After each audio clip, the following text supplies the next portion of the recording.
Sumainyo ang Panginoon. At sumairin. Ang mabuting balita ng Panginoon ayon kay San Juan. Papuri sa iyo, Panginoon.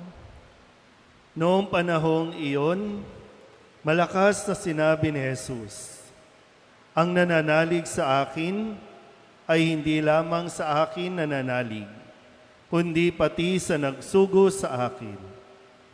At ang nakakita sa akin ay nakakita sa Kanya. Ako'y naparito bilang ilaw ng sanlibutan upang hindi manatili sa kadiliman ang nananalig sa akin. Kung mapakinggan nino man ang aking mga salita, ngunit hindi niya tuparin ito, hindi ko siya hahatulan, sapagkat naparito ako hindi upang hatulan ang sanlibutan, kundi upang iligtas ito. May hahatol sa sino mang magtakwil sa akin at hindi tumanggap sa aking mga salita. Ang salitang ipinahayag ko ang hahatol sa kanya sa huling araw. Sapagkat hindi ako nagsalita sa ganang sarili ko lamang, kundi ang amang nagsugo sa akin, ang siyang nag-utos kung ano ang aking sasabihin at ipapahayag. At alam kong ang kanyang utos ay nagbibigay ng buhay na walang hanggan.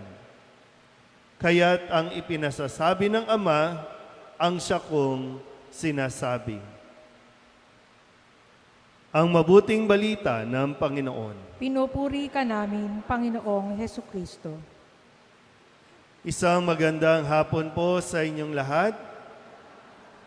Palapakan natin ang pong Jesus Nazareno. Ito po ang pangatlong araw ng pananatili, tama ba, ng imahe ng Nazareno. Dumating nung Lunes hanggang sa Friday, bukas. Hanggang kailan? Hanggang bukas. Yan. Kamusta po? Nakausap niyo ba ang Nazareno? Huy, antok na. Kayo nag-schedule ng alas 3, antok-antok kayo dyan. Kasi mahalaga po na sa pagdalaw ng imahe ng Nazareno, higit doon sa hinihingi po ninyo na himala, no, na araw-araw ay pinipilahan, pinupunasan, hinahawakan, dahil doon sa ating paniniwala, nagagaling tayo sa ating mga sakit at lalo na yung kahilingan natin ay ipagkakaloob sa atin. So naririnig tayo ng Nazareno at pinakikinggan ng Nazareno ang bawat idinudulog sa atin. Sabihin nyo nga sa katabi ninyo, narinig ka ng Nazareno. At sa mga ilang araw pa o 2 araw, handa siyang makinig sa iyong mga hinaing, sa iyong mga request, sa iyong mga panalangin. Malinaw po ba yon? Ang Nazareno ay nakikinig sa bawat isa sa atin. Ang tanong, ikaw ba, handa ka bang makinig? Ikaw ba nakikinig? O, pakisabi sa katabi, makinig ka ng mabuti. Kasi hindi pwedeng tingin-tingin, hawak-hawak, iyak-iyak pagkaminsan, maglalakad, magproposisyon, magpapasan, tapos ayaw mong makinig. Mababaliwala lahat yan kung hindi naman tayo nakikinig sa Nazareno.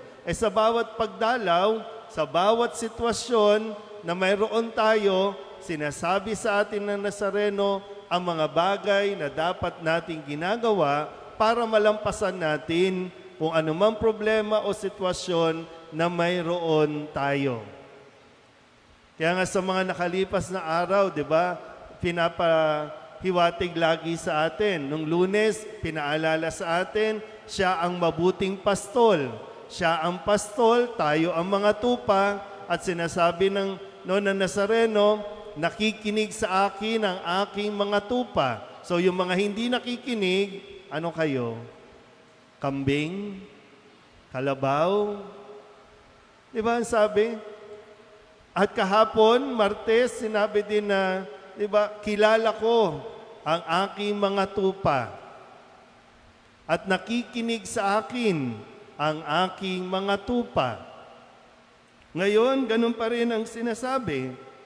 Pinapakilala ni Jesus na hindi lang siya naparito sa ganang kanyang sarili, sinusunod lamang niya kung ano ang iniutos sa kanya ng ating Panginoong Diyos, ng kanyang Diyos Ama, na Ama na rin natin dahil sa poong Jesus Nazareno.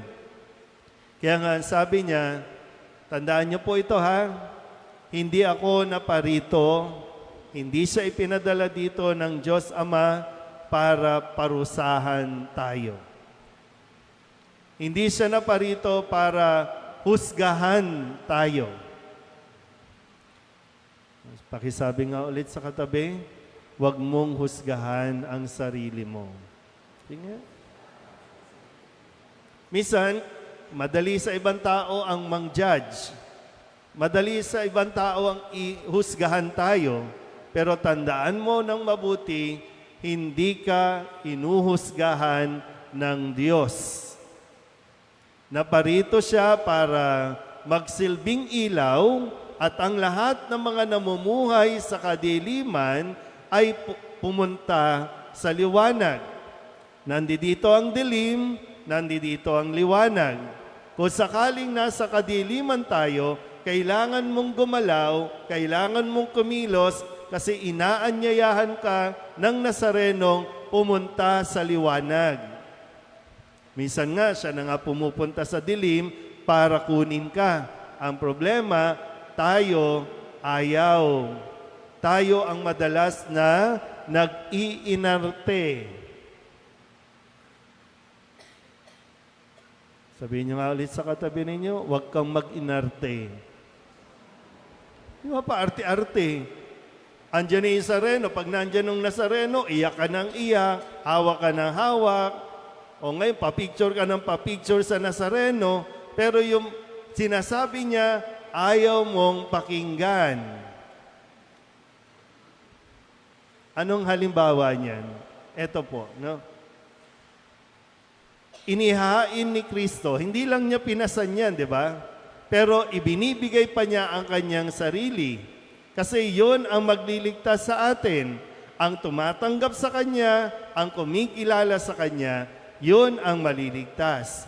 O ngayon, kapag oras ng pagkain, kapag nagdiriwang ng misa, napapansin niyo ba minsan, o madalas to no? Kapag prosesyon, ang dami-daming mamamasan. Pero kapag misa, wala. Napansin niyo ba yan?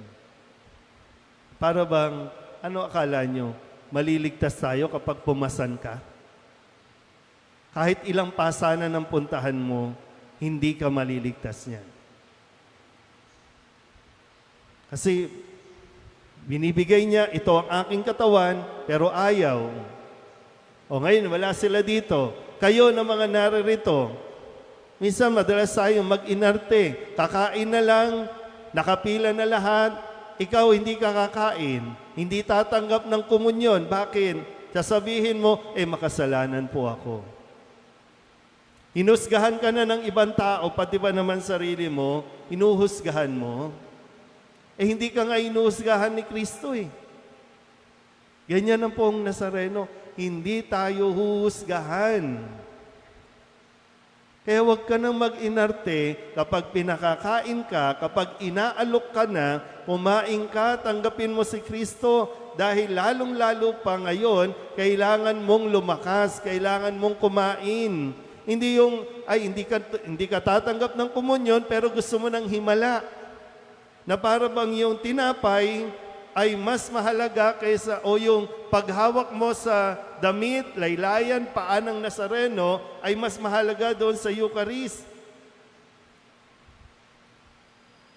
Sabihin niyo nga ulit sa katabi ninyo, kumain ka mamaya, ha? No, kapag hindi tumayo yan, pektosan nyo na, ha? Hindi kayo na, sa choir po, no? Hindi kayo narito para kumanta lang. Minsan nakakalimutan nyo rin kumain. Kanta lang kayo ng kanta. Kala nyo naman, magiging anghel kayo sa langit sa kakakanta nyo. Kahit yung mga nagsiserve, minsan nakakaligtaan natin. Nandito na tayo mismo, pero tayo mismo ang ayaw kumain. Kaya nga, sabi ulit, no? Sabi ni Kristo, ang amang nagsugo sa akin ang siyang nag-utos kung ano ang aking sasabihin.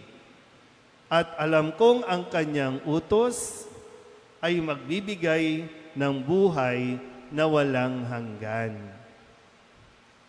So, ano bang mga utos ng Nazareno sa iyo?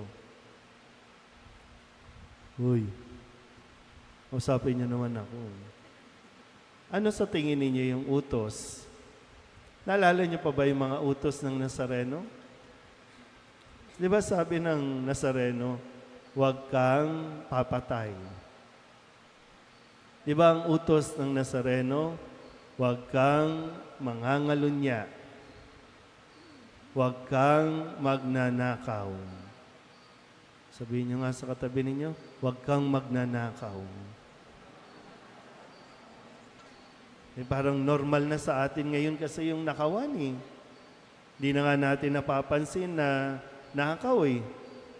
At kadalasan pa, tayo mismo nagbibigay ng approval sa iba na nakawan ka. Tapos iiyak-iyak ka sa Nazareno, Lord, sana yumaman kami. Lord, sana tumama ako sa loto.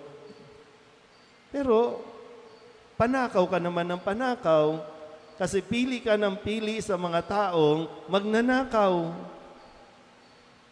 Nagre-reklamo tayo na ang taas naman ng Meralco bill. Na-check nyo na ba yung mga kuryente bill ninyo? O, nandoon na, lantaran na, di ba? O, pero wala lang. Tapos lalapit tayo sa Nazareno, ang hirap po ng buhay. Eh, sino ba nagpahirap? Tayo. Kasi tinatawagan na nga tayo tungo sa daan, sa liwanag. Eh, tayo naman, pili tayo ng pili ng mga taong magdadala sa atin sa kadiliman. So, sino napapahirap sa ating sarili? Sinong nanguhusga sa ating mga sarili? Tayo lang din. So, sana po, no? Sa mga sandaling ito at sa mga susunod pang mga araw, habang kayo po ay naririto, pakinggan natin mabuti, no? Kung ano ang sinasabi ng Nazareno, nang sa ganon mas umayos ang buhay natin, dahil ayaw naman ni Jesus na tayo po ay talagang tuluyang maghirap. Kaya nga siya naririyan. Kaya nga kung pagmamasdan mo ang larawan o imahe ng Nazareno, siya na ang umako, siya na ang nagdusa, siya na ang naghirap para sa ating kaligtasan. Dahil mahal na mahal tayo ng Diyos. Amen.